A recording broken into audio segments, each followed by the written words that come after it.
Welcome back, you guys. Coming in today with a video about some money saving ideas.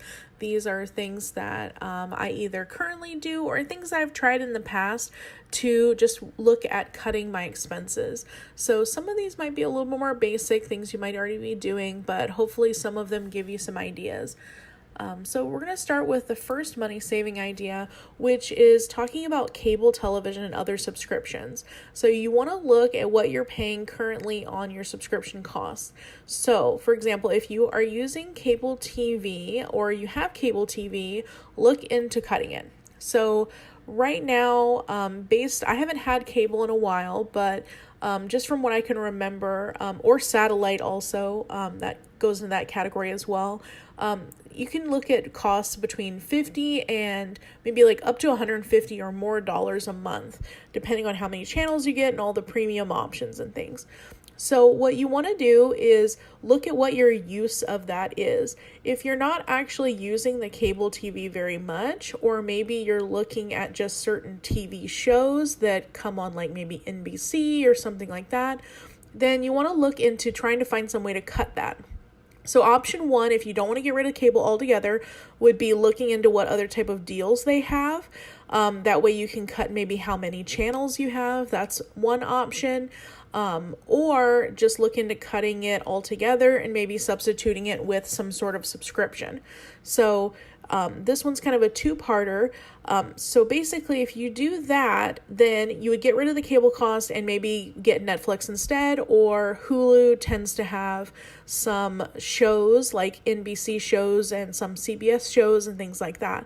So just basically you want to look at first what you're actually looking at on a regular basis. What are shows that you actually want to see and things that you watch regularly? And then that way you can kind of scope out, like, what do I have to have? Like, what do I have to watch? And then try to figure out where you can find those programs somewhere else. And then that way, that is one large cost cut off right off the top if you're not having to do cable, TV, or satellite. So look into that first. Next is for people who've already cut cable, but maybe you're still struggling a bit. You might want to look into what type of subscription things that you have right now. So if you have Amazon Prime, Netflix, Hulu, etc., look into what you're using the most often. If you're not using some of these things, let's say you haven't watched Netflix in almost a month, then look into cutting Netflix out. So that way you're cutting some of your expenses. Even if it's not a big expense, it's still a few more dollars in your pocket every month and maybe something you're not using. So that's another thing. You just want to look through all your subscriptions, figure out what you're paying for and whether it's worth keeping or not, or it's something that you can cut and maybe substitute for something different. Number two is gym memberships. So I've had a gym membership on and off over the years. And of course, you have times where you're just not going. And I mean, to be honest, if you're using it all the time and it's worth it to you, then yes, you should keep it. But if it's something where you're not going regularly, why are you giving the money to not go there? It makes no sense. And then plus the other option is too, there's a lot of free forms of exercise, such as walking. You can go biking if you have a bike.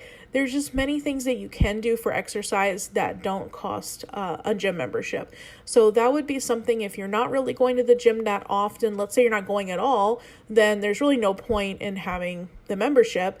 And if you are going maybe infrequently and have the option to maybe just go walking instead or do something to that effect, then look into cutting that cost there. So various places that I've had memberships at, I would say the cheapest membership I've had was $10, and then the most expensive one I've had was $30. So really depending on what the cost is, that's $10 to $30 a month that you're saving.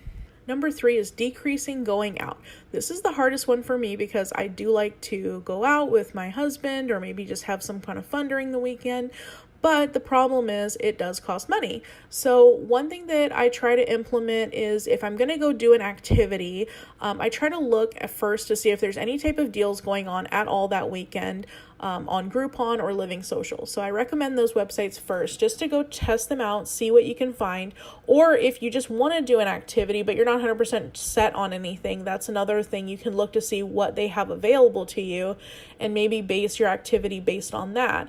I know they tend to have like bowling coupons and things like that pretty regularly. So if it's something that you're kind of free, you just want to find out what's going on, then feel free to look on there first. And then that way you have an idea what kind of money you can save. And even better, if it's more than one person, then you can split the cost with someone else. So those are things you want to look into.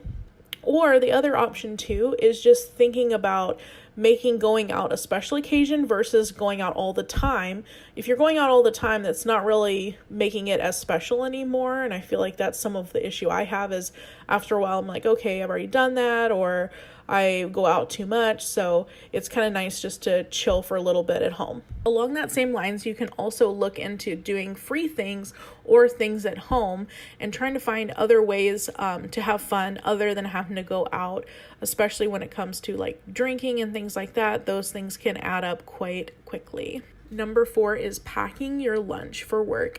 This is a big one for me too, because sometimes I don't wake up in time and I'm like, oh man, well, I just have to buy something. Now, the minimum cost I would say to eating out is, let's say it's like $3. That's if you're going dollar menu route.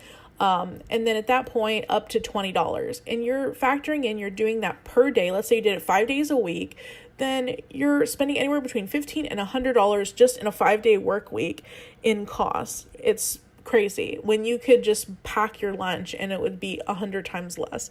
So not 100 times specifically, but you know what I mean. It's way less. So just look into doing that. Plus you're back to making it a special occasion versus doing it all the time. It's not quite a special feeling anymore once you do it all the time. So this next one I've been doing for quite a while, which is DIY beauty treatments. So basically doing your nails at home. I will give myself hair trims at home. If I wanted to dye my hair, I would do it at home.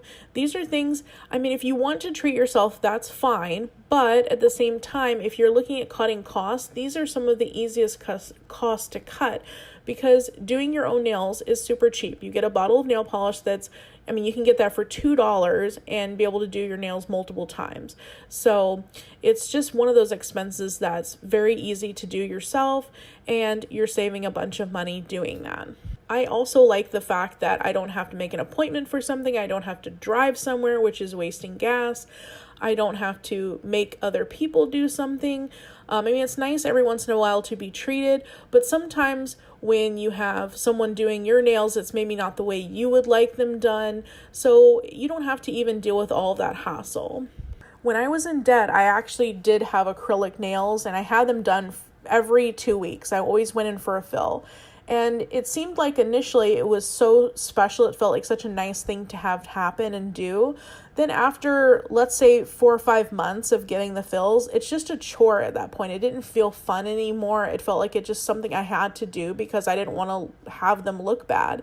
So I feel like if you look at it this way, if you're getting your nails done every once in a while for like a special occasion, it's back to feeling special again. I feel like that's some of the reason why some things that I don't do very often anymore, because I feel like it makes it feel exciting and special when I do it versus doing it all the time where it doesn't feel exciting at all anymore. It just seems boring to me now versus how it used to feel.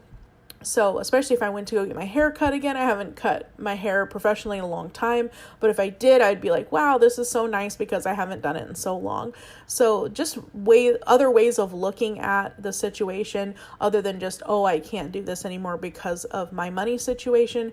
It's just ways that you can cut expenses, that you can help yourself do things at home. As far as like dyeing your own hair, box of dyes aren't very expensive.